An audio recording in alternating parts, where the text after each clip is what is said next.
Presiden boleh ngomong bajingan, boleh nggak, Pak? Boleh? Nggak. Aku nggak tanya kalian, aku tanya Menteri Pendidikan itu gimana, Pak? Boleh nggak? Ini kan tidak termasuk kasar kan, bajingan ya bajingan gitu. Bajingan ya. Ya, kalau Anda barusan lihat video tadi dan ada semacam kegelisahan, berarti kita ada satu frekuensi. Satu pidato, 2 kali trending di Twitter, di X dalam sehari. Luar biasa. Bajingan ya. Jadi tanggal 12 Juli kemarin, di Hari Koperasi Nasional yang ke-79, di depan ribuan orang, Presiden bilang, semua partai banyak bajingannya juga. Bajingan ya. Terus di bagian lain, di pidato yang sama, Pak Prabowo juga bilang, yang merasa Indonesia suram, silakan cari negara lain. Bajingan ya.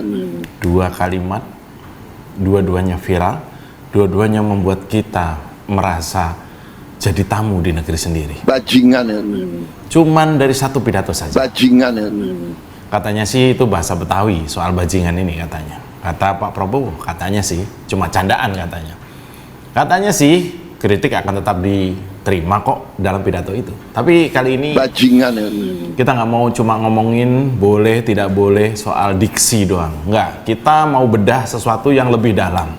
Soal keteladanan, soal siapa yang jadi cermin buat generasi di bawah, dan ternyata soal dampaknya juga sampai ke duit orang banyak. Yuk langsung saja kita bahas di Apa Kabar Konoha. Bajingan ya. Tiap hari disuguhi berita buruk soal korupsi. Banyak pejabat bejat, mereka gak takut dihujat. Kita mulai dari yang paling dasar dulu ya. Dimanapun, apalagi di negeri yang budaya ketimurannya katanya masih kental kayak di sini, bajingan ya. jabatan presiden itu bukan cuma posisi struktural di atas kertas organisasi negara, bukan. Presiden itu suka atau nggak suka, otomatis jadi role model. Bajingan ya. Jadi contoh secara nasional.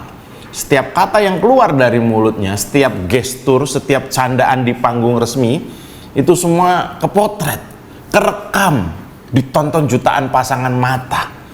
Jadi jejak digital abadi. Bajingan ya. Kerekam di seluruh anak-anak dan remaja yang masih nyari Bajingan ya. bentuk soal gimana sih jadi orang dewasa yang baik, itu kira-kira itu. Bajingan ya. Sekali lagi, kalau Anda gelisah dengan pidato presiden yang kemarin, kita satu frekuensi ngomongin soal ini.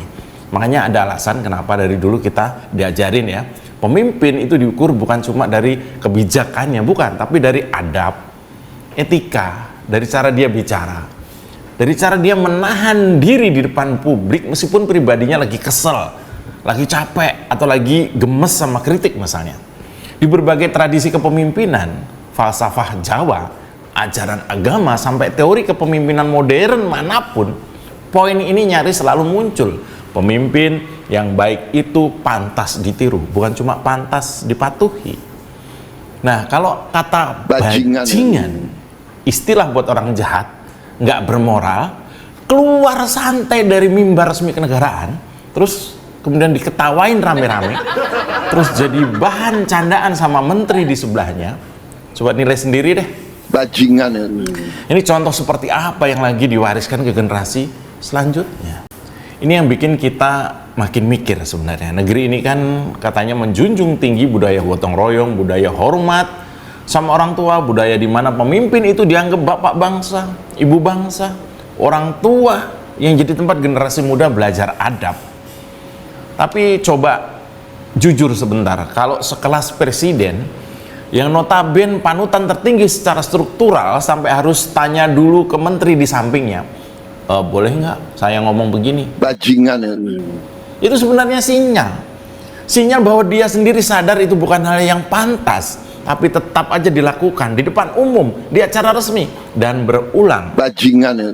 Dan ini bukan cerita satu presiden doang.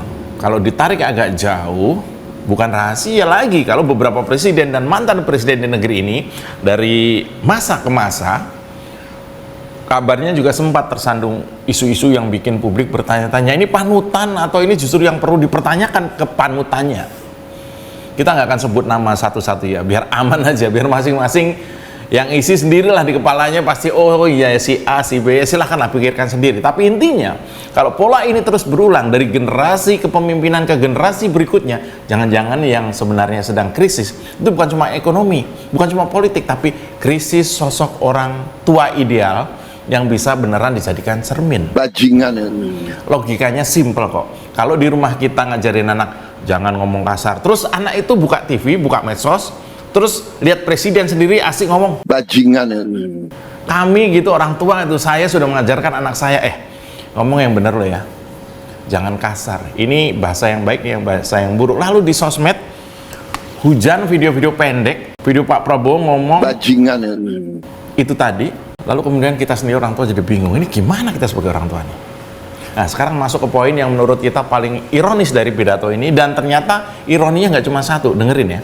Di pidato yang sama, di forum yang sama kemarin itu, presiden sendiri yang bilang kurang lebih begini, ajakan buat balik ke sifat bangsa yang saling memaafkan, saling mengerti, saling mengasihi, dan secara eksplisit minta masyarakat berhenti ikut budaya caci maki, budaya dengki, budaya curiga. Kalimat yang bagus, kalimat yang adem. Tapi di pidato yang persis sama, ada juga kalimat begini, Yang ragu-ragu, silakan duduk di rumah aja. Yang merasa Indonesia suram, silakan kalau mau cari negara lain. nah loh, ini gimana ceritanya ini? Ini paradok ini. Satu sisi minta rakyat saling memaafkan, jangan saling curiga. Sisi lain, ke rakyat yang ragu atau pesimis, jawabnya silakan cari negara lain saja. Ini ngajak bersatu atau justru ngasih pilihan buat pergi? Yang pergi koruptor tuh kayaknya tuh. Dan belum selesai, masih di pidato yang sama ada lagi kalimat, kalau nggak setuju, nggak mau kerja, ya duduk aja diam-diam lihat baik-baik, gitu katanya.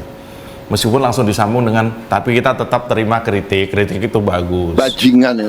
Jadi kritik diterima, tapi yang ragu disuruh diem atau pindah negara. Kita nggak akan nentuin ini kontradiksi apa enggak, kita enggak, nilai aja sendirilah. Untuk sekian kali lagi saya bicara dari dulu. Yang jelas, salah satu pertimbangan kenapa seorang layak diangkat jadi pemimpin itu kan katanya karena dianggap mampu menciptakan suasana yang sejuk, mampu meredam, bukan memicu, mampu jadi penengah, bukan jadi sumber baru dari ribut.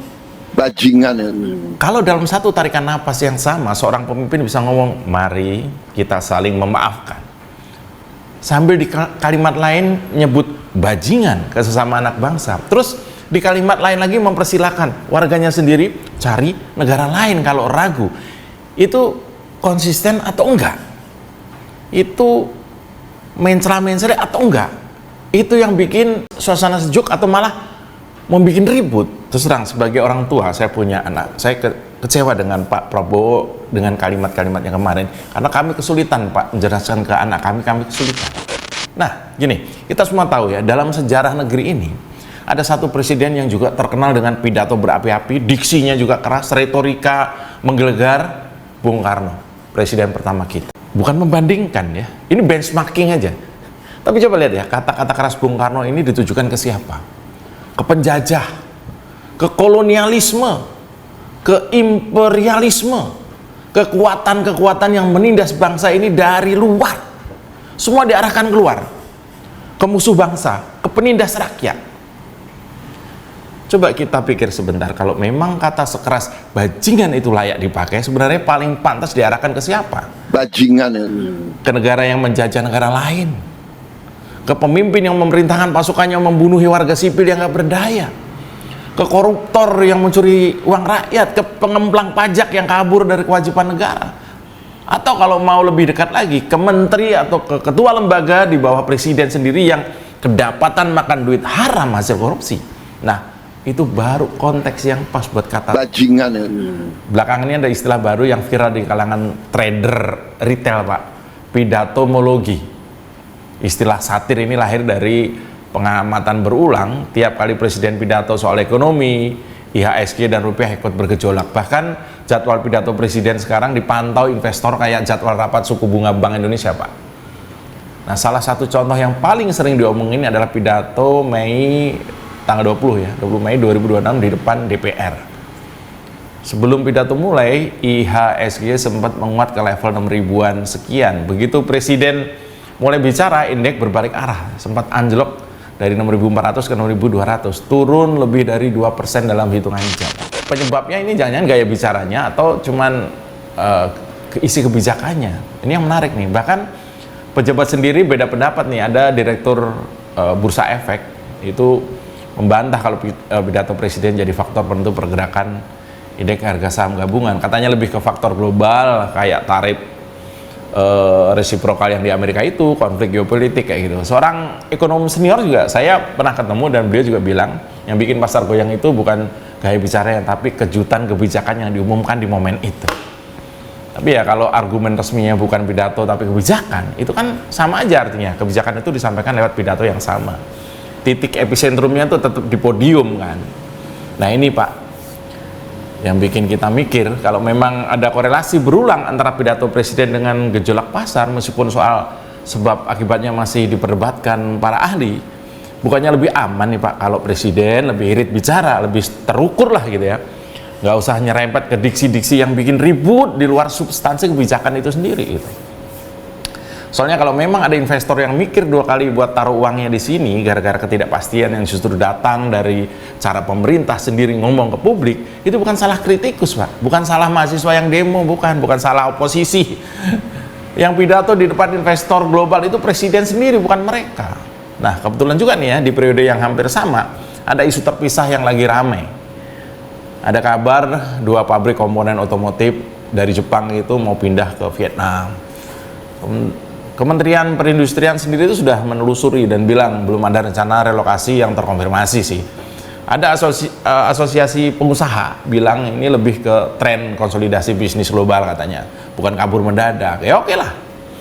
Jadi kita nggak akan bilang ini pasti gara-gara pidato, bukan. Itu 2 isu yang beda konteks sebenarnya. Tapi kalau ditanya di tengah isu daya saing investasi yang lagi jadi sorotan, apakah gaya komunikasi publik presiden itu membantu atau justru nambah kebisingan yang nggak perlu? Coba aja nilai sendiri.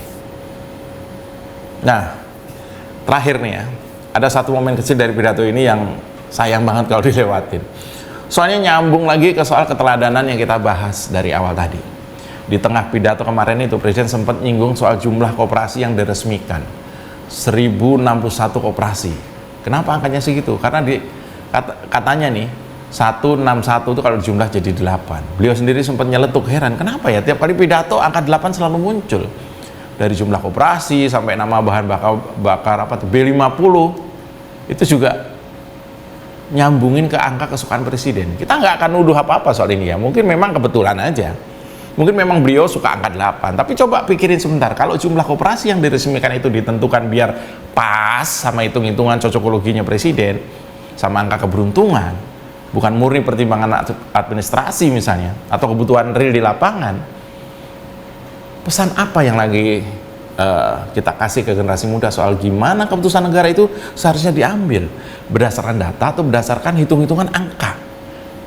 Mungkin tadinya nggak segitu atau lebih dari segitu, cuma kalau digabung nanti nggak jadi 8. Wah, kita nggak dapat ujian nih, jangan-jangan begitu nih. Nah sekali lagi ini cuma apa yang disampaikan sendiri oleh sama Pak Prabowo ya di panggung kemarin ya, coba silahkan renungkan sendiri. Jadi dari satu pidato di hari koperasi kemarin itu ada banyak yang bisa kita renungin bareng-bareng. Soal keteladanan yang katanya penting tapi makin susah dicari sosoknya, soal fungsi pemimpin sebagai peredam suasana bukan pemicu suasana, soal kata-kata keras yang katanya buat sesama anak bangsa padahal kelawan politik yang sesungguhnya malah legowo dan sportif katanya. Nah sementara cara atau dengan kata-kata sekeras itu semestinya buat penjajah, buat pembunuh warga sipil, buat koruptor, dan buat pengemplang pajak. Soal gimana gaya bicara presiden ternyata juga ikut menggoyang pasar. Dan soal itu tadi, kadang-kadang keputusan besar negara itu bisa dibungkus dengan alasan sesimpel angka yang baik kayak tadi. Bukan berdasarkan misalnya data atau keperluan administrasi misalnya. Kita nggak akan ngasih kesimpulan sepihak ya, nilai sendiri lah, diskusiin lah di kolom komentar sama teman-teman. Yang jelas generasi di bawah kita ini lagi nonton, lagi memantau kita-kita yang tua-tua, dan yang mereka tonton cepat atau lambat bakal mereka tiru. Oke, sampai jumpa di Apa Kabar Konoha episode berikutnya. Tetap kritis, tetap waras. Saya Mas Jopre, salam. Bajingan ini. Tim, cek posisi kalian. Siap, tinggal lampu terakhir. It's okay. hari Oke, semua clear. disuguhi Siap syuting. berita buruk soal Aku ready. korupsi. Banyak pejabat bejat, mereka gak takut dihujat. Dosa apa kita kawan? Satu negara diuji Tuhan.